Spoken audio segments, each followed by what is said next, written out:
रजीम बिस्मिल्लाहिर्रहमानिर्रहीम।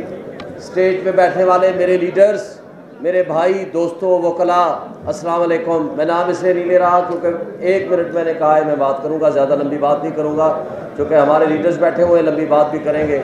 मेरी कोशिश सबसे गुजारिश होगी कि मुख्तसर बात करें।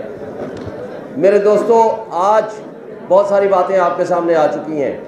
जुल्फ़िकार अली भुट्टो का केस 44 साल बाद सुप्रीम कोर्ट ने फैसला किया, मगर क्या पीटीआई को और पाकिस्तानियों को अगले 45 साल और 50 साल इंतज़ार करना पड़ेगा इंसाफ लेने के लिए? आज अवामी इनकलाब आ चुका है 8 फरवरी को, मगर वो माफिया अवाम और उन ताकतवर तबकों के दरमियान खड़ी हो गई है। उस माफिया को आज एक मैसेज है कि आज उस वक्त का इंतज़ार ना करो कि जब श्रीलंका बन जाए पाकिस्तान। खुदा के लिए अवाम को उनके हुकूक दे दो। और एक आखिरी बात करके मैं रुखसत चाहूँगा। मुर्दा यजीद को हर कोई बुरा भला कहता है, जिंदा यजीद के सामने कलमा-ए हक कहना और खड़े होना असल जिहाद है।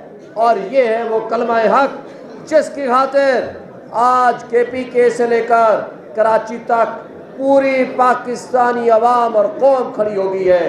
इनके जज्बात का ख्याल रखें, इनकी फीलिंग्स को महसूस करें। अगर आपने इन जज्बात का ख्याल नहीं रखा तो फिर वो इनकलाब आएगा जहां आप माफिया और वो ताकतवर लोग खसो खाशाक की तरह मिट जाएंगे। शुक्रिया।